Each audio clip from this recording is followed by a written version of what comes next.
important video talking about the nation of Blacks in America and globally, their plan. I'm gonna go through their plan that they planned all the way from the 1940s, and that's actually being enacted today in real time. So before I get started, guys, I want you guys to, if you can, get a pen and a paper so you can take notes and go back and look this stuff up after we're done with the video. Or if you have your phone, just take some notes in your phone of some key points that I'm going to be talking about for you guys to go ahead and look it up later on. Okay, so I'm going to go through the timeline of this very, very nefarious plan that they have to get rid of all of the minorities. So Black people, whether you're in America, in Africa, or somewhere else. So I'm going to start with something called the Policy Planning Study, or PPS 23, which was done in February of 1948. And before I get started, I want to give credit to the person that I got this information from, because a lot of this information has been scrubbed from the internet and it's hard to find. So this information I got by a man by the name of Dr. Hagen, and he talked about this stuff almost like 11, 12 years ago. Actually, no, it's been longer than that. He talked about this stuff almost like 30 years ago, excuse me. So yeah, going back to Policy Planning Study, PPS 23, in February 1948, a man named George Kennan said the U.S. must devise a pattern of relationships which will allow them to retain 50% of the world's wealth while only having 6% of the world's population. So think about the time period that's in. 1948 is during World War II, when the Nazis, they were doing a lot of experiments, human experiments, on the different subjects that they would take into the concentration camps.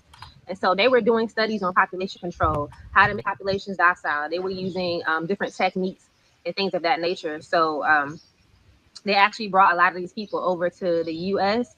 in Operation Paperclip. So this particular plan was formed in 1948. So now we're going to go ahead into something called the King Alfred Plan, aka Rex 84, which is the extermination of Blacks in America and globally, right? So the person that I mentioned earlier, he actually found fire. And if you actually go online right now and try to type in King Alfred Plan, it's just going to show you like some information about a fictitious book, a novel that someone wrote, which is not what this is. This is completely different. They've virtually like scrubbed the internet of a lot of this information. So you kind of have to like know specific things to look up and like, so that you can actually find the real information and not just what they want you to see, right? So the King Alfred Plan was, did she say 1940? Recently been declassified after many years. It was developed between the years of. Go ahead. Did she say 1948? Say it again. Did she say 1948? As far as for the King Alfred Plan? Yeah. I've been trying to remember. I couldn't, and I decided to ask before it got too far. Did she say 1948? I believe so, yeah. And well, I don't think she said 40. I'm not sure she said 48 specifically, but I know she said 1940s. 1940s? Okay. Yeah, within the 1940s. I was asking because I was trying to like get the timeline of get her timeline of what was going on, because I know she said World War II, and I know we dropped the bombs in 45. Yeah. So this is a lot of this stuff that she's talking about, especially Operation Paperclip or Project Paperclip, happened after World War II. But as far as the timeline she's talking about, I've been able to find the King Arthur Plan. I found something called the Internal Security Act of 1950, or the McCarran Act. The second one she mentioned, the name just escaped me. The second one she mentioned, I can't find that. But then I found the Project Paperclip, and then I found the National Security Study Memorandum 200. So I found all of the ones except the second one she was talking about, as far as the document. Okay. I mean, I just was trying to get the I was trying to remember the date she said because I was like, wait, there was it flipped something in my brain, but I couldn't remember the date, and I didn't want to misattribute her. So, but it's fine. Well, while we got this break, let's go ahead and welcome everybody to Breakdown Friday. I'm Joseph Ward, Patrick Irvin, Professor Carl Tone Jones, and we are here giving our breakdown on this young lady. Well, this is a full video of this young lady and her husband. I believe they're located in Africa, and they basically putting people on game about the King Alfred plan, or a group of plans put together a while ago with the intentions to exterminate the minority populations or the non-white populations of the world. And you know, if white people are 10% of the population of the world, the rest of the world ain't minorities, but you know, non-white people of the world. But I will put the links to these documents in the description, but this is us basically. We're going to be listening to what the young lady is saying, as well as accessing these documents and giving our perspective on this King Alfred plan, or all these plans grouped together to exterminate the Black populations across the world. And, you know, just looking at it from as many different perspectives as we can. Because ultimately, y'all already know one of the questions we're going to ask is what the hell we're going to do about it, right? But just want to go ahead and set the stage. Remember to like this video, comment, subscribe, share. I did it right, PC. Like this video, comment, subscribe, share. Make sure y'all go to FetLifeStation.com after the show, FetLifeStation.com, and make sure y'all check out thepax.org as well. And you already know to check out OnTheShow1.com. But let's go ahead and get back into it. Of 1960 to 1964 by an organization called the National Security Council. We all heard of the National Security Council. And this plan actually details the arrest, detention, and encampment and extermination of the Black population in America. And it was actually amended to include the Hispanic population by President Ronald Reagan in 1984. However, the original King Alfred plan was originally approved by President Lyndon Johnson, right? So I'm going to jump down to the National Security Memorandum 200. And this is in 1974. They formulated the King Alfred plan. They went ahead and did another plan called the National Security Memorandum 200. And so I want to stop it here, because before we get into the National Security Plan Memorandum, I want us to deal with the King Arthur plan. I do want to give like full context of the King Arthur plan. And what's good about this video is, well, first and foremost, PC put us on the King Arthur plan, what, 7, 8, 10 years ago? Right. Yeah, probably. I used to write blogs, and I used to write blogs about alleged conspiracy theories that were actually facts, but they were little known facts. So it was called The Rabbit Hole back in, I started that in 2010. So, you know, I would talk about that because I think we all got together around 2013, 2014. So that's when I would bring those conversations into the fold with us. But yeah, and this is not something that, I mean, I'm glad the young lady found something and she, you know, it startled her, because I had the same response when I found out. It startled me. And I felt like there's a need to spread this stuff because the plan itself is devious and wicked if you know you understand it. But it's similar in nature. It's similar to what the craze was about Project 2025, and the fact that, you know, you just have a global elite who themselves have can figured out that the best way for them to maintain supremacy over a planet is to operate, you know, from a perspective of limiting the population or depopulating the planet. And, you know, they go into a lot, but, you know, it's more, but I'm gonna leave it at there for now. But I want to answer something that Pat said earlier, like when he said we dropped the bombs. I was in my ace vein, like, who is we? So and I'm getting over you know, those sinus things. So if anybody is asking why am I talking like a raspy whisper, you know, that's pretty much what's left of my voice after this week of battling this thing, man. Hanging around college students is it's just the worst.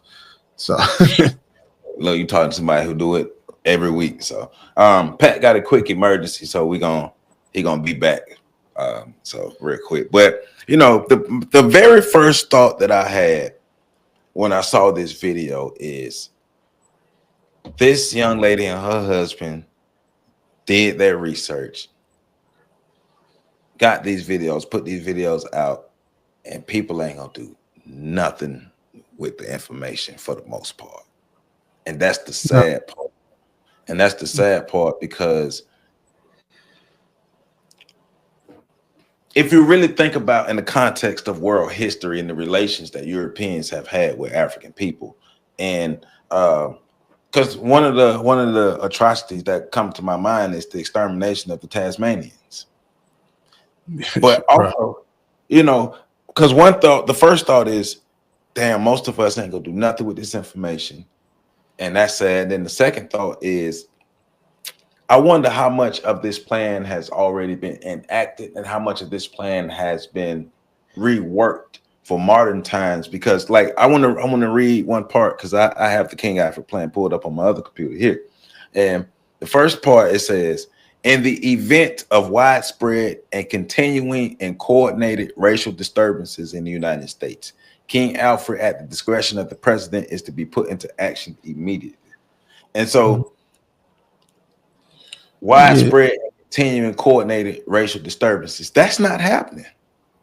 No. Nowadays, that's not happening. And the document also goes on, wrong mouse. The document goes on to point out specific agencies or specific organizations, Black organizations at the time that they were targeting. So the Black Muslims, the Student Nonviolent Coordinated Committee, the Congress of Racial Equality, the Uhuru Movement, the Group of Advanced Leadership, Freedom Now Party, United Black Nationalists of America, the New Pan-African Movement, the Southern Christian Leadership Conference, the National Urban League, the NAACP, and the Committee on Racial and Religious Progress, or CORE. And you know, I'm not insinuating that there aren't plans to wipe us out, but I am. My thought is, how much of this is still relevant to us today, being in the conditions and the situation that we are today, because we're not the threat we was when this came out. Well, you know, one of the things that, I mean, it sounds like you just explained the tenets of the FBI COINTELPRO program at the time. And you're right, at that particular time, Black people were seen as a threat. And, right. Well, I think what we don't understand is, though, times change, rationales change, and then the focus and scopes change. Right. And, you know, we've been neutered in other ways. Right. The things that destroyed the Black community more than anything else was the war on drugs. And with the war on drugs, it basically eliminated your warrior class. It eliminated the parental structure that was the baseline of culture, which was, on one half, it decimated the men, because you know, the young men were in the streets and they were either selling drugs, using drugs, or they were warring over drugs. And then in addition to that, you had especially the crack cocaine was the first time that the women actually were centered in terms of its focus. And so we lost mothers, we lost the ones who were supposed to provide the culture, we lost the ones who made the house a home. And when you lose that, you know, especially in a matrifocal society, which the Black community is, once you lose that, then everything else falls apart. And we have struggled from that perspective for a long time. I mean, I'm consistently asking men, and I'm going from, you know, teenagers and all the support groups that I run. And I'm asking them, when did you know, like, when was the day that you looked in the mirror and said, I'm a man? And every one of them, the struggles were a little different. The pathways were a little different. But the one thing that was consistent is that being a man became on-the-job training, instead of us having a culture that actually exemplified the stages and steps to what manhood is. Right. And I think no rites of passage, and even when we we didn't have set rites of passage programs, culturally speaking, we would have milestones in which you would understand this is when I became a young man. This is when I became an adult. This is when I started merging into community leadership and actions, and I mean activities. And then also when we decided that this is the point in which I become an elder, and it's my job to be a tutor or to be a jegna to the generations to come. We didn't have we lost and we're still figuring it out, because now the point of the conversation is, how do we break this generational curse so that the next generation of young brothers don't have to struggle through and find their way through manhood like we did, because we're losing too many of them prior to. And I think that there needs to be programs for the women, the young ladies. I got a sister who was out there in Michigan, and she is actually doing wondrous work trying to build up young sisters so that they don't fall into those pitfalls and traps that led to the generational curses that they've been dealing with, in terms of identifying with ratchet culture, accepting being unwed mothers and so forth, and doing things that are counterproductive to becoming the linchpins of the community that we all need. So that in itself, like I said, the war on drugs pretty much removed us as a threat. Like the things nowadays, it's just theater. When you see the protesting and all that other stuff, it's irrelevant, because we see the work that goes on behind the scenes. Right. And well, also I do want to point out, and not to we got to nitpick. We have to nitpick, and we have to nitpick because when she's explaining the King Arthur plan, she didn't specifically read the part like it was written out. She read it as if this is the plan that they're just gonna wipe out all black people, but it says in the event of widespread and continuing and coordinated racial disturbances. And so it's aiming at making sure they dismantle the organizations and dismantle the groups who are a threat to white supremacy. Once again, I read out the list of the different groups that they were targeting at the time. And like you were saying, objectives and all these different things change, because now you have the Hispanic population that's amassed and past our population. You got the rising Asian population. So is the focus still on us, or the other side of the coin is because we've reduced ourselves, or we've helped to reduce ourselves to a lower or fourth class citizens, does that make us even more vulnerable for elimination? Well, so Pat, go ahead. No, go ahead, Pat. No, go ahead, BC. You sound like you were finna cook up. Charbroil cooking, you know what I'm saying? Got some chicken on the on the roast. So no, but we're also living in an age where we didn't see this coming, where we're really evolving past the era or the age of white supremacy. And I'm talking about globally. So right now you have a war that's taking place, like and many people talked about this, the reorganization of power, right? It was called the Great Reset. And what's happening globally, because many of us here in America don't really see past the borders. Half of us don't see past the weekend, but we don't see past the borders, how the international community and the relationships, how that affects what's happening here internally. So we're not the ones on the fast fire. I'll give you an example that people can relate to. When Ice Cube left NWA, the rap group, right? And it's a shame I have to bring it to this, but hey, man, I just want to speak the language of the people.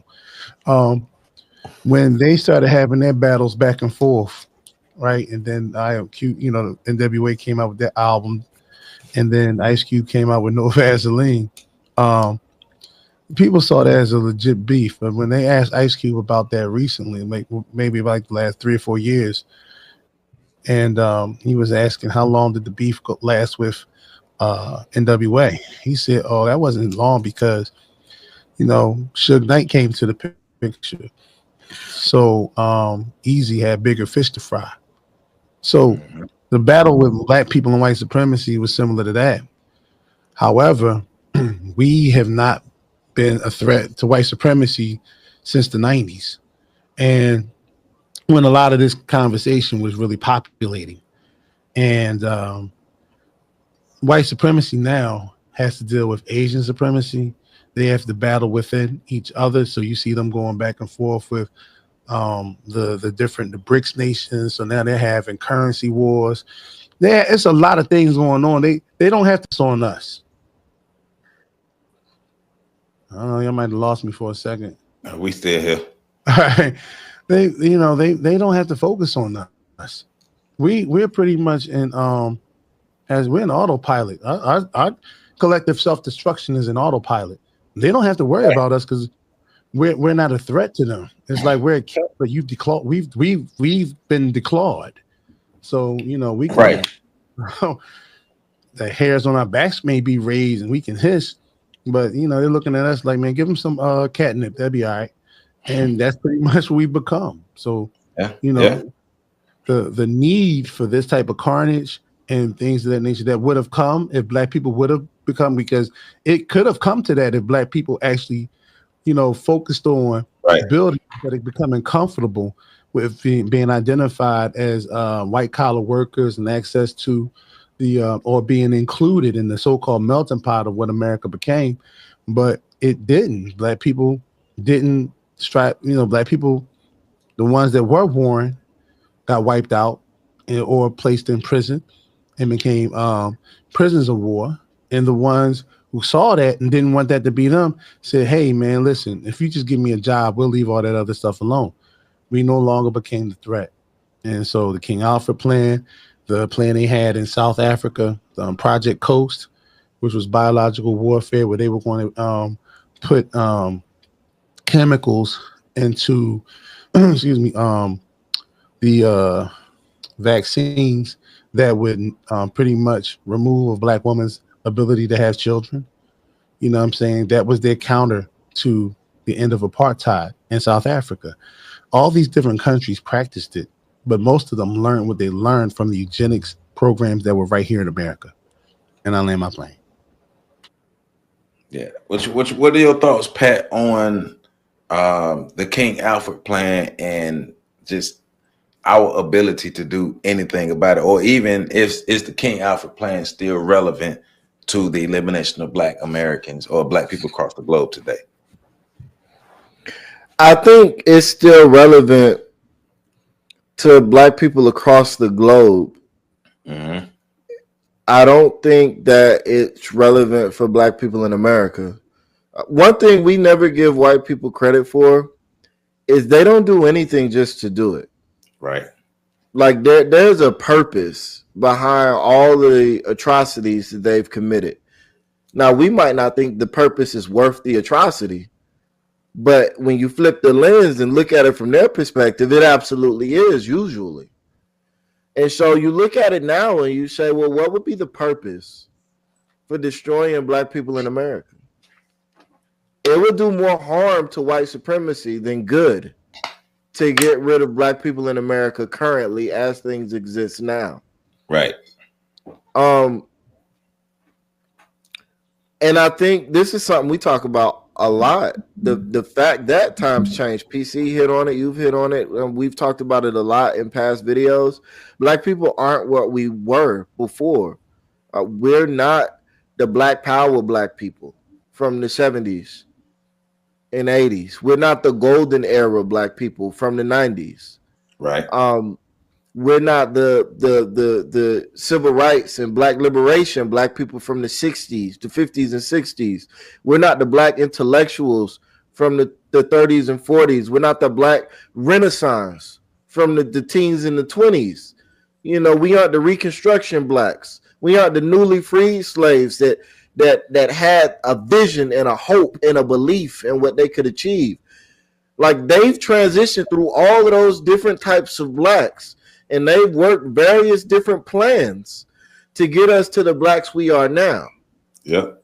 The blacks that are content with they not like us. And that's no shade, no shot. I love the song just as much as the next person.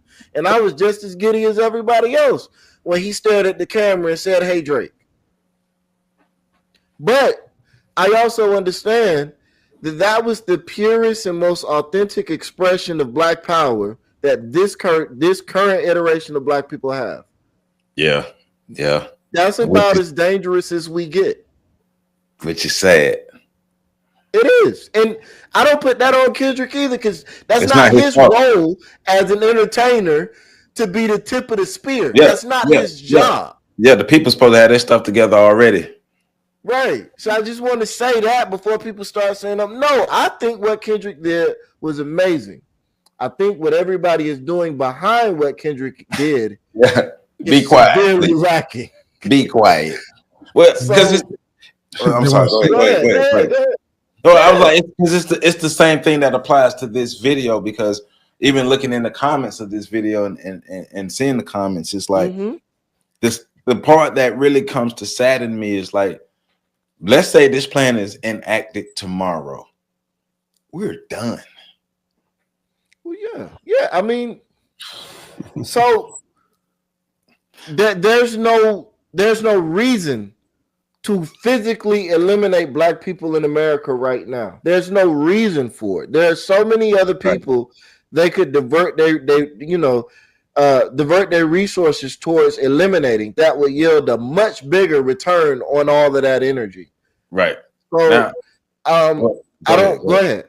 Now, what Kyle say, because it's going to go into what she's talking about in Operation Paperclip. Well, but going back to what you said earlier, now if we're talking about on a global scale, eliminating black on a global scale, having a purpose and the meaning behind that, yes, I could see that, especially if we're talking about a resource and economic and land-based conversations about that, population control and all those different things, because somebody's going to be occupying that, somebody going to be taking up the resources. But if you're talking about, all right, Black America is still seen as a threat to white supremacy, I'm push back on that. It's happening in the Congo right now. It's been happening in the Congo for the last 50 years. Millions and millions of black people are being decimated and eliminated in those coltan mines and all these other things. And so the repatriation of the different parts of Africa. It happens anywhere in the world where you have resources and you have people who don't understand the need. Right. They don't understand the need to not acquiesce to whoever they consider to be a superior group of people. And one of the things that we're starting to see more so is the fact that not only is this becoming more widespread, a lot of it is being uncovered right now with that probe that people are going to hate it, but Donald Trump is doing with putting a halt on all the U.S. aid.